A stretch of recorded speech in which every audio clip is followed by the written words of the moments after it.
ఓం అస్మద్గురుభ్యో నమః. కాశ్యపాన్మయ సంజాతం నారాయణ పదాశ్రితం శ్రీమన్నారాయణం వందే యతీశ్వర శ్రియాజుషం.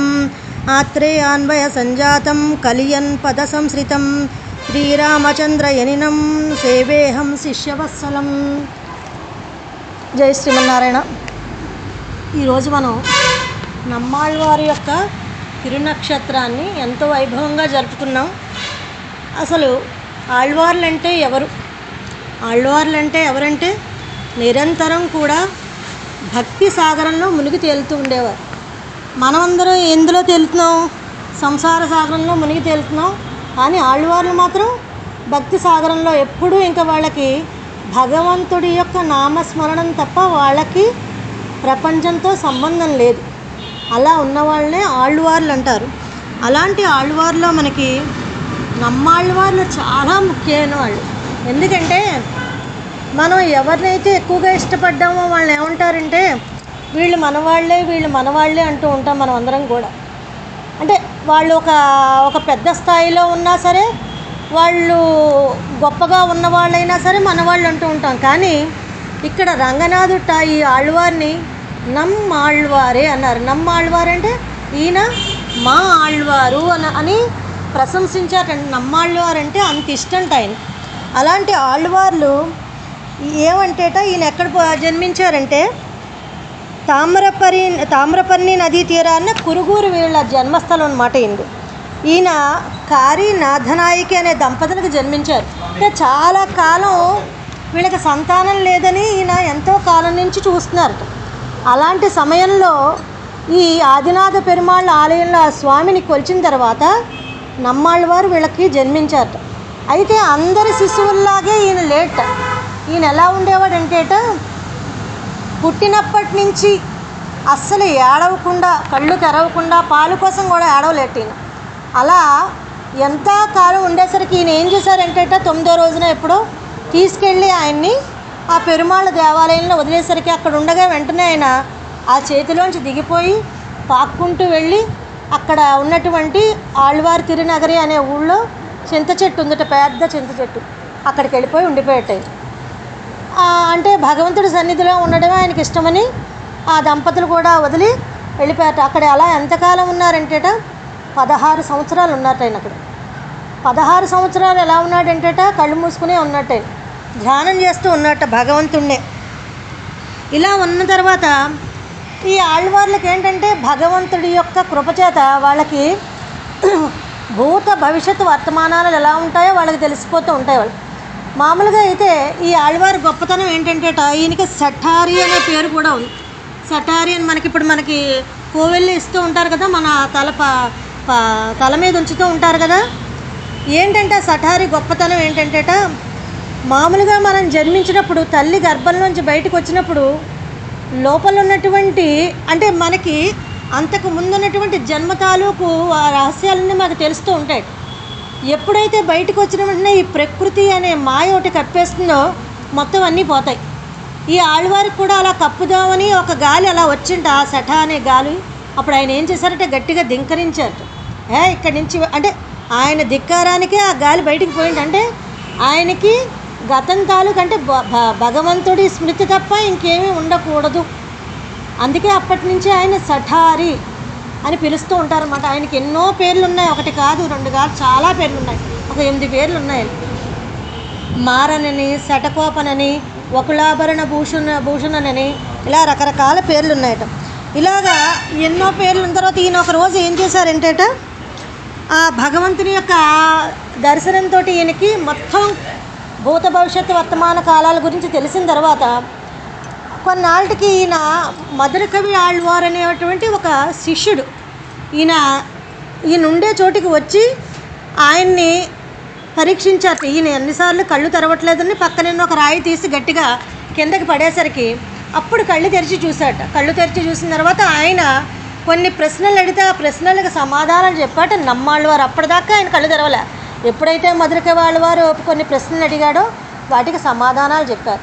చెప్పిన తర్వాత ఈయన మామూలు వారు కాదని అక్కడే కూర్చుని ఆయన ఎన్ని ప్రబంధాలు అనువదించారు చెప్పారంటేట 100 పాసురాలు గల తిరువిరుత్తం అనే ఒక దివ్య ప్రబంధాన్ని చెప్పారట. అలాగే 7 పాసురాలు గల తిరువాశ్రీయం అనే ఒక గ్రంథాన్ని, అలాగే పెరియ తిరువందాది అనేటువంటి 87 పాసురాలు గల గ్రంథాన్ని, ఇప్పుడు మనం అనుకున్నటువంటి నమ్మాళ్ళవారు అనుగ్రహించిన తిరువాయిముజి 1102 పాసురాలు గల ఒక దివ్య ప్రబంధాన్ని మనకు అనుగ్రహించారు.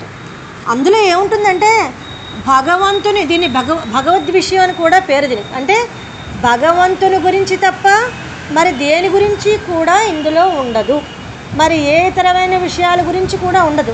ఇందులో ఇంకా ఏమన్నీ ఉంటాయంటట, ఈ తిరువాయిముజి ప్రబంధం చెప్పేటప్పుడు రామాయణం గురించి చెప్తారు, భగవద్గీత గురించి చెప్తారు, పురాణ ఇతిహాసాలన్నీ కూడా దీనికి వ్యాఖ్యానంతో ముడిపడి ఉంటాయి. అంటే సామవేద సారం, ఈయన చెప్పిన ఒక్కొక్క దానికి కూడా ఒకటి ఋగ్వేదం, ఒకటి యజుర్వేదం, ఒకటి అధర్వణ వేదం, ఒకటి సామవేదం. ఈరోజు మన తిరువాయిముజి అంతా ఏంటంటే సామవేద సారం అన్నమాట.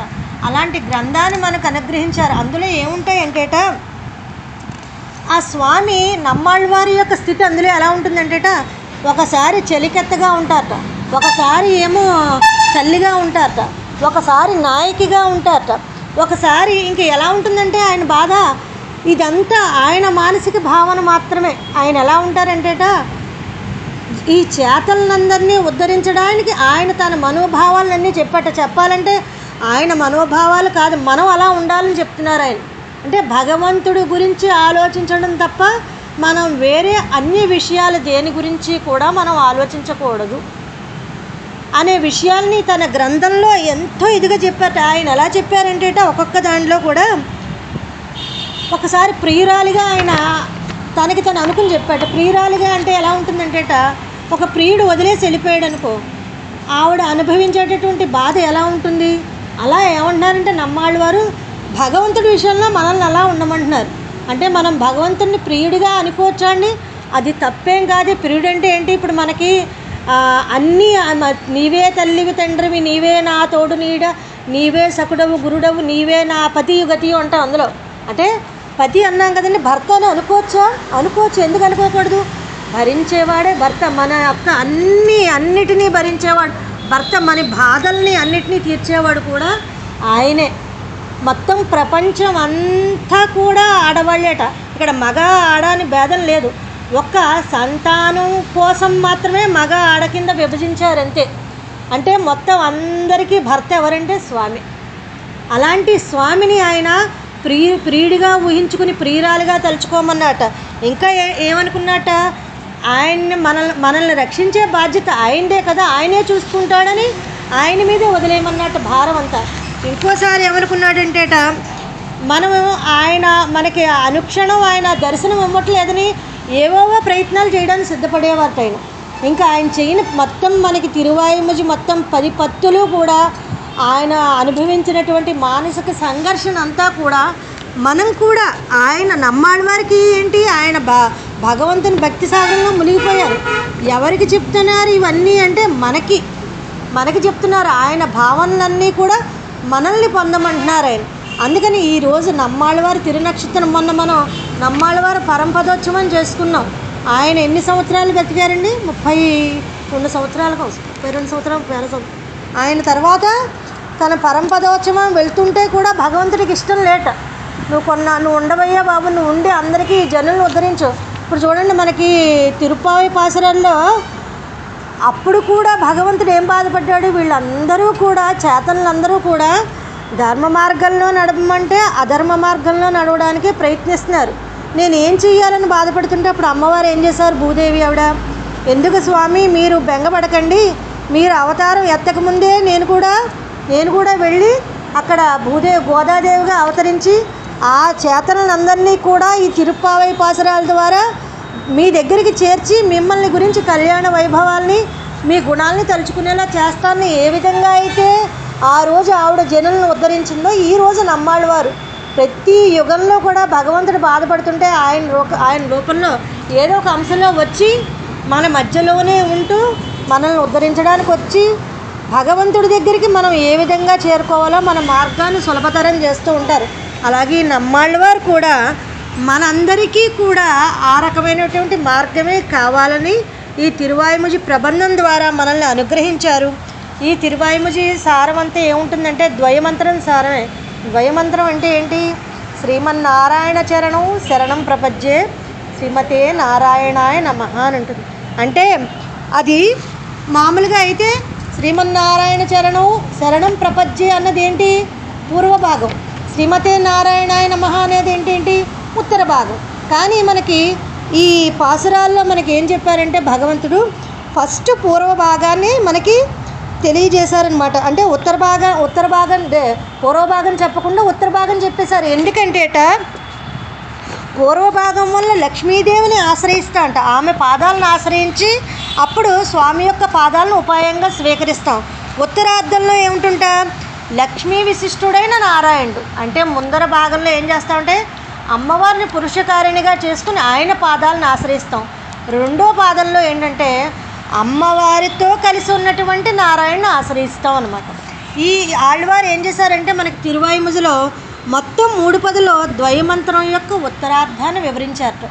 అక్కడ మనకి ఒక్కొక్క పాసురం గురించి చెప్పుకుని వస్తాం. అన్ని పాసురాలని మనం వివరించలేం కాబట్టి మొదటిగా ఉయర్ నలవ అని ఉంటుంది పాసురం మనకి. అందులో ఏంటంటే కళ్యాణ విశిష్టుడైనటువంటి నారాయణ్ణి ముందరగా మనం ఆశ్రయించాలి, ఆయన కళ్యాణ గుణాలను తెలుసుకోవాలి, ఆయన పాదాలను ఆశ్రయించాలని మొదటి పత్తులో మనకి తెలియజేస్తారు. ఇంకా రెండో దాంట్లో నమః అనే శబ్దానికి అర్థం తెలియజేస్తారు. నమః అంటే ఇది నా కోసం కాదు నీ కోసమే. అంటే ఈ ఆళ్వాళ్ళు ఇంత తాపత్రయపడుతుంటేట నమ్మాళ్ళవారి గురించి భగవంతుడు ఎంతో ఆర్తితో ఏమన్నాడంటేట, ఎందుకయ్యా నీకు నేను పరంపదాన్ని ప్రసాదించేస్తాను, నా దగ్గరకు వచ్చి నిత్య సూర్యులతో పాటు ఉండి చక్కగా నన్ను సేవించుకో అంటే ఆయన అన్నట, నేను రానయ్యా, అది నా కోసం కాదు, నేను ఇక్కడే ఉండి నేను ధ్యానం చేసుకుంటాను, నాకు అక్కర్లేదని చెప్పారు. ఇదే నమశబ్దానికి అర్థం. అంటే మూడో దాంట్లో ఏంటంటే వజువిలా అడివయ్య సెయ్యవేండం నాను వజువిల కాలమెల్లా ఉడనాయమని అంటారు. అంటే నేను ఎప్పుడు నీ సేవ చేస్తూనే ఉండాలి, ఇంకా నిన్ను తప్ప మనకి చూడండి ఎత్తెక్కం ఏజేజు పెరవిక్కం ఉందన్నోడు ఉత్తేమేయ ఉనక్కేనా మాట్చేవం మత్తేనంగా మంగళ్ మాత్తేలోరం బావయ్య అని చెప్తారు.